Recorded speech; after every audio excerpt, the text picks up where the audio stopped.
Welcome back, everyone. My name is Austin Revel on our From the Vault series here with 2FBC Tactical. We really appreciate you guys tuning in each week. We have a lot of cool firearms to bring to you. Some from our personal collection, some coming in to the shop, some on loan from our customers, like we saw with the 1928 Thompson. Really cool piece, and I really appreciate them for letting us borrow it. And today we have one coming out of our collection. If you will please like, comment, subscribe. We really want to continue to grow this channel. We're so excited to see our audience growing, and we really appreciate all this. We have tried to upgrade our equipment and bring a more professional look to this, so we really appreciate it. Thank you very much. Today, without further ado, let's introduce you to the 1941 Johnson rifle here.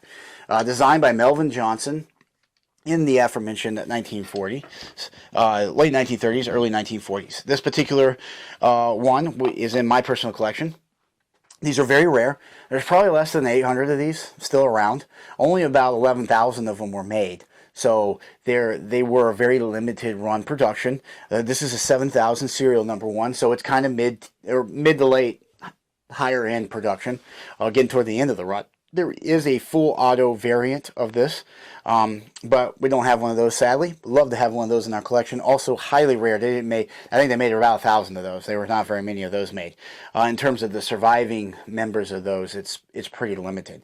But when we get into this particular gun, this is not one you see very often. Unfortunately, it's one of the forgotten ones of World War II. It does have kind of a unique history in World War II. So this is a recoil-operated firearm. So what does that mean? It means that the barrel, hopefully you can see this, the barrel, I should turn this around, moves to unlock the bolt. And when you push back to unlock the bolt, that allows the projectile gas to eject and pull in another cartridge from the rotary fed magazine here. So this rotary fed magazine is it takes 1903 stripper clips, and this was all designed with kind of very unique history, if you will. So Melvin Johnson came up with this idea because he didn't think the M1 Garand, which we do have right here, if I can not have stuff in the way, was not robust enough with its gas-operated, piston-driven system for wars of the future. So he thought he could come up with something a little bit better. He came up with this. Now, we all know how that particular competition worked out. The M1 Garand had already been adopted in 1936. So by the time he was working on this, we had already adopted a weapon system, the weapon system of the future. Obviously, George Patton would call it the greatest battle weapon system ever implemented. So this did not go well for him, unfortunately. This gun, though, is in some ways very unique, very forward-thinking, and kind of superior, in my humble opinion, on some things, but not on everything. The recoil-operated system is kind of interesting with the whole moving barrel to unlock the bolt and open it. The truth is, though, that does transfer a lot into the shooter when you have recoil-operated firearms, especially when a full rifle cartridge. So this was designed to use the cartridges and some of the pieces that were available at the time. So Springfield 1903 bayonets were able to be used for this, though there was a Johnson rifle bayonet. This would take stripper clips to feed into the rotary magazine. There were 1903 stripper clips, so stuff that the military already would have. Chambered in 30-06, again, obviously the M1 would be chambered in that, so would the Johnson rifle. So it was built with that in mind. Melvin Johnson, unfortunately, kind of had a very unlucky firearm development career. He worked on this. He worked on the 22 Spitfire project, which was designed to upgrade the M1 carbines. 30 carbine is an underpowered round, so they thought if they changed the cartridge, they could update it. Obviously, unfortunately, that didn't go anywhere either. So it seems like whatever he did just never fully adopted, never really worked out well. He did manage to get 11,000 of these produced. The U.S. military really wasn't interested. We had already adopted a rifle. Obviously, it is also 1930s. What's happening? The Great Depression. There was limited cash to go around. We are a very isolationist country. Even though FDR was looking with an eye towards Europe, kind of knowing what was coming, it had limited sway in order to build up our military. There were some notorious problems, obviously, with that. The torpedoes for our submarines and stuff being one of them. That's a video for another historical video for another time. But those same kind of issues kind of played into the downfall of this. we barely had the money to fully adopt the M1 Garand or Garand. So we didn't have money nor time to swap that out just a few years later to move to a new weapon system. By the time 1941 comes around, when these are in full production, what happens? Well, Nazi Germany has already invaded the Sudetenland, has already gone into Poland, and is running roughshod in that particular time over the USSR. World War II is about to kick off in full swing. Obviously, December 7th, the Japanese would attack Pearl Harbor, and we would enter the fray as well. At this point, we just needed guns, and we needed guns that we were already making. We weren't really looking for huge upgrades at that moment, which is kind of, again, speaks to the downfall of this.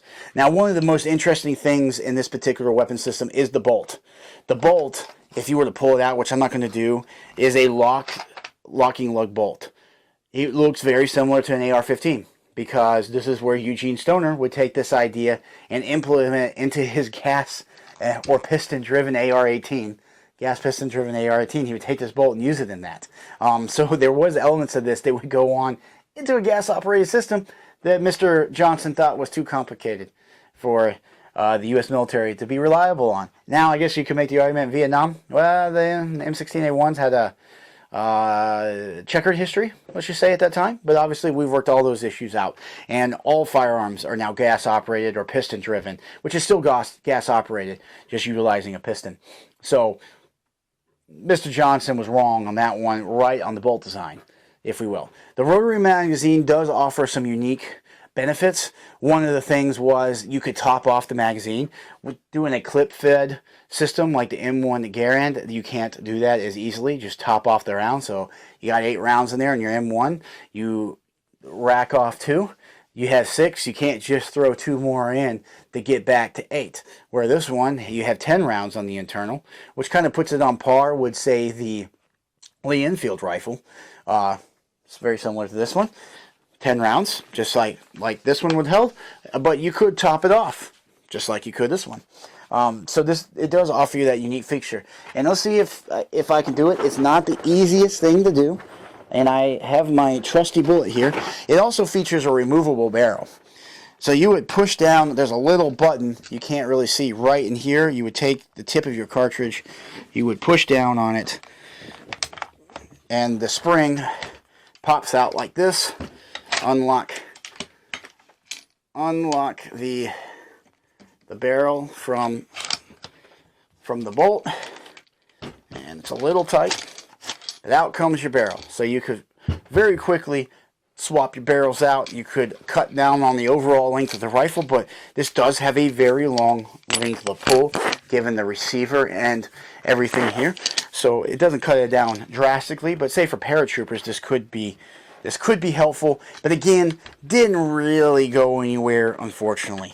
Mr. Johnson thought of a lot of things. He did. But unfortunately, this was one of those things that just really wasn't looked at as necessary. And truthfully, it's not something that's going to fully sell you on the rifle. So that is kind of an interesting piece. These are very much forgotten at the time. What the initial order of 11,000 was designed to do, they were ordered by the Dutch, actually, in the lead up to World War II. The idea was they knew the Germans were coming. They figured it'd be nice to have some guns to fight them with. So they looked around and they're like, well, hey, there's not enough M1 Garands to go around. That is true. There's not. So what do you... Try not to slam my fingers while I do this. So they order these guys instead. Downside is, never arrived. The Germans came and invaded, and these things never actually made it to help them in the cause of which they were purchased for. So the Marine Corps, though, in the early parts of World War II, was looking for guns. There wasn't enough M1 Garands to go around. And by the time Guadalcanal kicked off in early 1942, these were used, actually, by the Marine Corps. They did use these. These saw service all through 1942 and were replaced by 1943 as more Grands or Garands came into play. So they did see service with the U.S. military. We did see them post-war. They tried to sell them kind of all over the place. No one really bought a lot of them. Chile did buy some of them, had it rechambered in 270. Very limited numbers. Not aware of any of those in the United States. Not saying they aren't, just not aware of them. On the civilian side, when it came to the surplus market, these were chopped up, kind of redesigned, reworked on a lot just to try to get people to buy them. That also really didn't work out. People really didn't buy them, which is why these have become extremely expensive in today's market. You're seeing these go well past 5 figures, and that's unfortunate just because there's not many of these.